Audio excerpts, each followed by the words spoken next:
Okay, guys. So in this section, what we will try to discover is uh, we will try to configure our play area, which is our charts.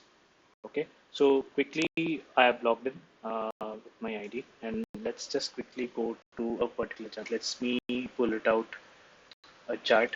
Uh, let's say this is the stock which I'm working on, and there are few things that are already set up. So let me try to explain you what all changes that we have put in this one. Uh, so first thing is we need to understand there is a concept called as template. Template is nothing but think of it as a slate, a blackboard on which you are making some changes. And whenever you want to uh, add new things, and you would have to update your template. So how would we know what template we are using? The template is listed over here. Just click this uh, your template or a layout. Sorry, it's called as a layout. Layout is basically a blank slate, and on that blank slate we will start making our changes, and there are multiple layouts you can add, but the free version will allow only one layout. Okay, now having said that, I've already created one layout called tutorial. uh, Pardon me for this ads. Free version will have ads popping up here and there. Click on this. By default the layout name would be unnamed. You can click on rename. You can give any name, say for example my layout. Okay, let's say, and save it. And now with that, and make sure that you click the auto save on. It will help you uh, save the changes continuously, and you can open any chart of your choice. The layout will have no effect whatsoever and any time frame whatsoever. So for example, if you change the time frame to 1 day, um, okay, the layout will now show. uh, if you refresh, it will show, and say for example, if you save these changes, uh, when you refresh, it will show 1 day, and it will change to the stock name, comma, the time frame. Uh, Now, what all changes that we have done to make the chart look like this is, you need to make sure that you make some setting changes. First thing is the symbol. I You can change the color and the borders and the wick of your chart. Uh, by default, it is red and green. I made it blue and orange, and the wicks are labeled as black. Okay, the time zone, the system will pick it up and it will show you.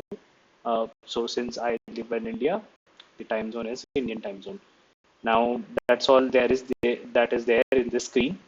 And go to status line, and in here most of the things are default. We are not making any changes. The only exception is that when you're adding an indicator, you can feel free to remove the arguments, because the arguments will take up more space. So make sure that you uncheck that value. uh, and this indicator section will only open up if if an indicator is added. Otherwise this section will not be shown. Okay, keep that in mind. Next we'll go to scales and lines. uh, More or less it is the same, with the only exception that we are adding a currency and unit. By default it is visible on mouse over. We will change to always visible, so that what happens is, you can flip through various currencies and see the rates. This is useful when you are trading in commodities, and these commodities are not traded in Indian rupee but on in US dollars. So if you want to know the Indian rupee and compare it with, say, MCX values, the currency filter can help you with these things. Okay. Next thing is canvas. Make sure that you make the grid lines as none. So if you say vertically and horizontally, you will see the vertical and horizontal grid lines.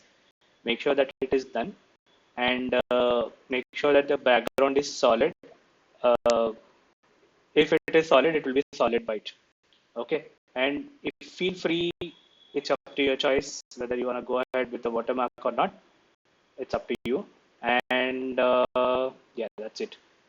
Trading, this tab is not required. Users for those, it is useful for those whose broker is connected to TradingView. Um, my broker is not, so I use TradingView purely from a perspective of understanding the charts. And the last one is um, the this thing events. And in events, you would see uh, few uh, a few notifications, and in these notifications, what you have, okay, those are the main ideas, and then and just click OK. Let's say that your pivots is on. So by default, I've started the pivot. Pivot is one of the indicators, and it is looking over here. This is a pre-built indicator. We are not using any custom indicators. If you want to add any indicator, just go ahead and type in the indicator of your choice. Say, for example, I want volume on this. Just type volume and just click on the indicator. It will get added.